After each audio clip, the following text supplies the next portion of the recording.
ನಮಸ್ಕಾರ ಸ್ನೇಹಿತರೆ, ನಮ್ಮದು ಶ್ರೀ ಸಪ್ತಗಿರಿ ಮನೆ ಮದ್ದು ಚಾನಲ್ ಇದೆ. ಅದ್ರ ಮುಖಾಂತರ ಅನೇಕ ರೀತಿಯ ಎಪಿಸೋಡನ್ನು ಕೊಡ್ತಾಯಿದ್ದೀವಿ. ಸ್ನೇಹಿತರೆ, ಪ್ರಕೃತಿ ಕೊಡುವಂತಹ ಅನೇಕ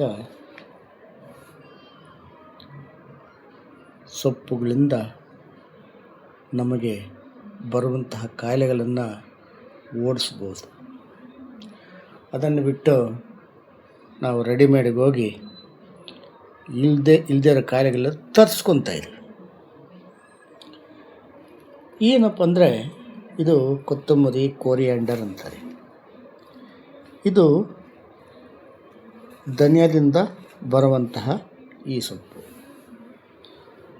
ಧನಿಯಾ ಬೀಜವನ್ನು ಒಡೆದು 2 ಭಾಗ ಮಾಡಿ ಅದನ್ನು ಭೂಮಿಗೆ ಹಚ್ಚಿದಾಗ ನೀರು ಕೊಟ್ಟರೆ ಮೊಳಕೆ ಮುಖಾಂತರ ಬಂದು ಇದು ದಪ್ಪ ಆಗುತ್ತೆ.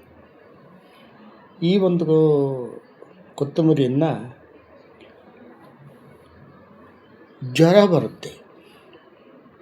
ಜ್ವರ ಬಂದಾಗ ಆ ಸೀನು ಈ ಸೀನು ಅಂತ ಕ್ರೋಸೀನು, ಇನ್ನೊಂದು ಸೀನು, ಮತ್ತೊಂದು ಸೀನು ಹಾಕ್ಕೊತಾರೆ. ಅವೆಲ್ಲ ಹಾಕಬಾರ್ದು. ಜ್ವರ ಬರುತ್ತೆ ಯಾಕೆ?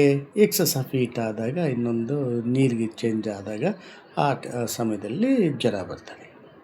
ಆ ಜ್ವರಗಳನ್ನು ವಾಸಿ ಮಾಡ್ಕೋಬೇಕಂದರೆ ಒಂದಷ್ಟು ಕೊತ್ತಂಬರಿ ಸೇಕರಿಸಿಕೊಂಡು ಅದನ್ನು ಸಣ್ಣಗೆ ಕಟ್ ಮಾಡಿ ತೊಳೆದು ಒಂದು ಪಾತ್ರೆಗೆ ಹಾಕಿ ದೊಡ್ಡ ಗ್ಲಾಸ್ ನೀರು ಹಾಕಿ ಚೆನ್ನಾಗಿ ಕುದಿಸಿ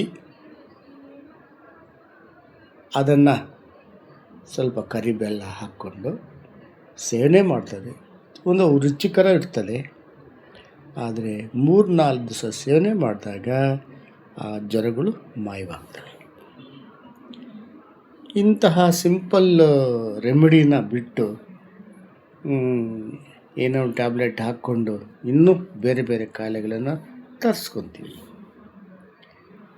ಅಲ್ಲದೇ ಅದು ಜ್ವರಕ್ಕಾಯಿತು.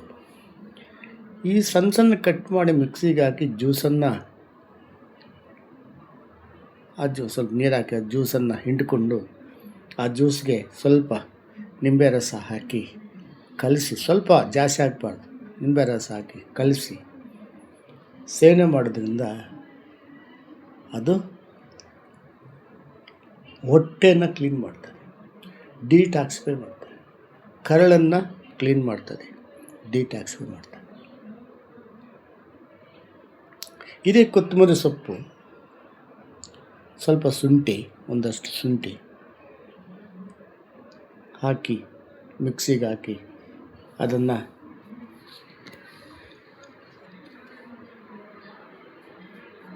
ಸೋದಿಸ್ಕೊಂಡು ಅದಕ್ಕೆ ಸ್ವಲ್ಪ 1-2 ಡ್ರಾಪ್ಸ್ ನಿಂಬೆ ರಸ ಹಾಕಿ ಸೇವನೆ ಮಾಡ್ತಾ ಬಂದರೆ ಇಡೀ ಬಾಡಿನೇ ಡಿಟಾಕ್ಸಿಫೈ ಮಾಡ್ತಾರೆ. ಅಷ್ಟು ಶಕ್ತಿಯನ್ನು ಇರುವಂತಹ ಈ ಕೊತ್ತಂಬರಿ ಸೊಪ್ಪನ್ನು ನಾವು ಯಾವುದೇ ಕಾರಣಕ್ಕೆ ನೆಗ್ಲೆಕ್ಟ್. ಸ್ನೇಹಿತರೆ, ನೋಡಿ, ಲೈಕ್ ಮಾಡಿ, ಶೇರ್ ಮಾಡಿ, ಸಬ್ಸ್ಕ್ರೈಬ್ ಮಾಡಿ.